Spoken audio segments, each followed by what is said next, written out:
La ville danoise de Copenhague.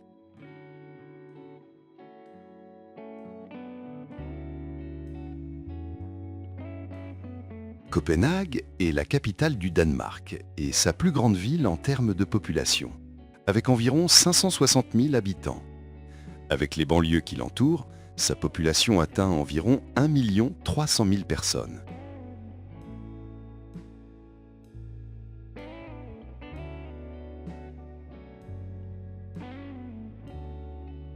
Copenhague est considérée comme le centre politique, culturel et économique.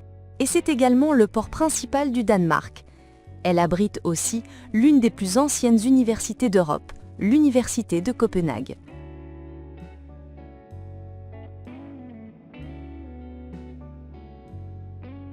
Copenhague s'étend sur 2 îles voisines. Sa partie la plus grande, située à l'ouest, se trouve sur la côte orientale de l'île de Zélande. La partie plus petite, appelée Christianshavn, est située sur l'île d'Amager. Plusieurs ponts relient les 2 parties de la ville.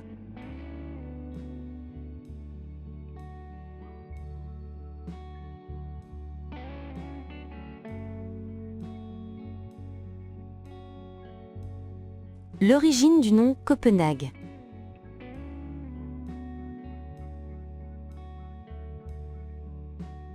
Les Danois prononcent le nom de leur capitale, Copenhague, sous la forme København. Ce nom est issu du fait que la ville était autrefois un port et un centre commercial. Le nom original de la ville, dont le nom actuel est dérivé, était Købmandshavn, ce qui signifie le port des marchands.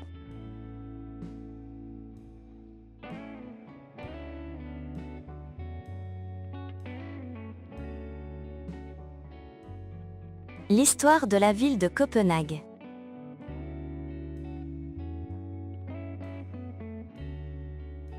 La ville de Copenhague, jusqu'au milieu du XIIe siècle, n'était qu'un petit village de pêcheurs.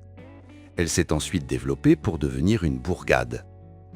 Avec l'importance croissante de son port, son rôle s'est progressivement renforcé jusqu'à devenir la capitale du Danemark.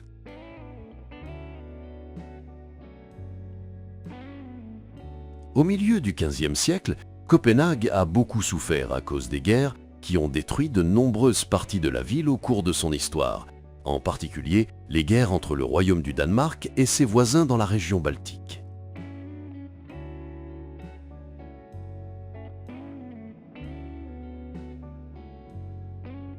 Entre les 19e et 20e siècles, la ville s'est transformée en le centre économique et politique le plus important du Danemark, après la construction de son port moderne en 1894.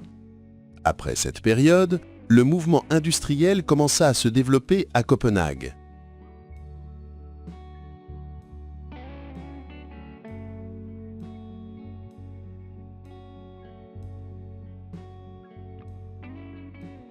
Après le déclenchement de la Seconde Guerre mondiale, l'Allemagne nazie occupa le Danemark, y compris Copenhague entre 1940 et 1945.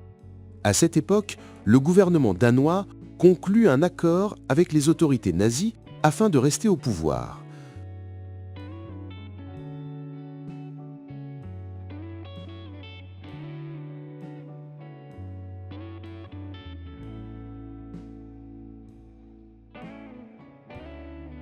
Le dirigeant Adolf Hitler déclara à cette époque qu'il souhaitait que l'État danois devienne un exemple à suivre parmi les pays placés sous la protection nazie.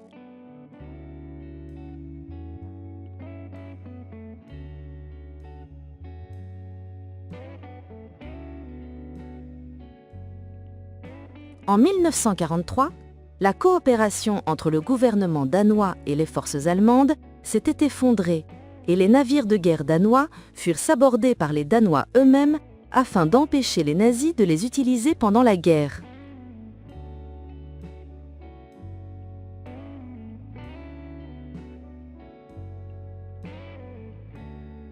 Au même moment, les forces nazies commencèrent à arrêter les Juifs. Cependant, la plupart d'entre eux réussirent à s'enfuir vers la Suède voisine.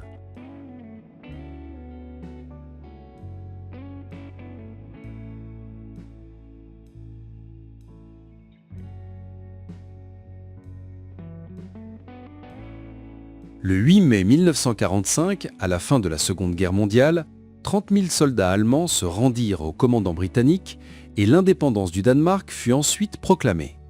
Le 4 mai est resté le jour de la célébration de la fête de l'indépendance et il est encore commémoré aujourd'hui.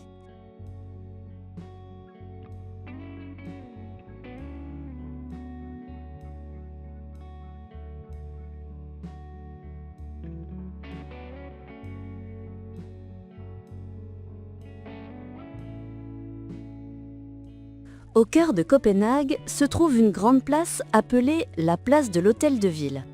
De cette place partent les principales routes et rues. De chaque côté de la place se trouvent des bureaux de sociétés commerciales, des hôtels et des espaces de loisirs.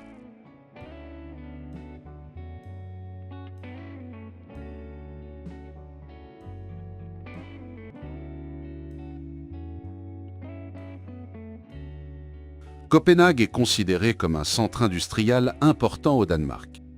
Parmi les principales industries de la ville figurent les moteurs diesel, les produits chimiques, les denrées alimentaires, le mobilier, les équipements sportifs et les instruments de musique.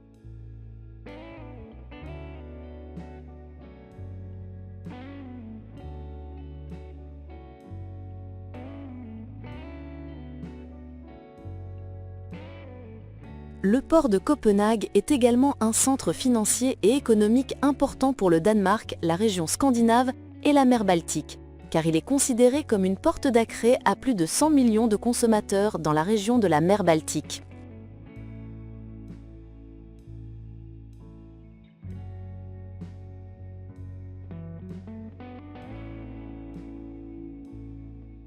Le port de Copenhague est l'un des plus grands ports d'Europe du Nord, puisqu'il s'étend sur une superficie de 500 hectares et comprend 10 quais ainsi que des entrepôts de stockage d'une superficie de 200 000 m².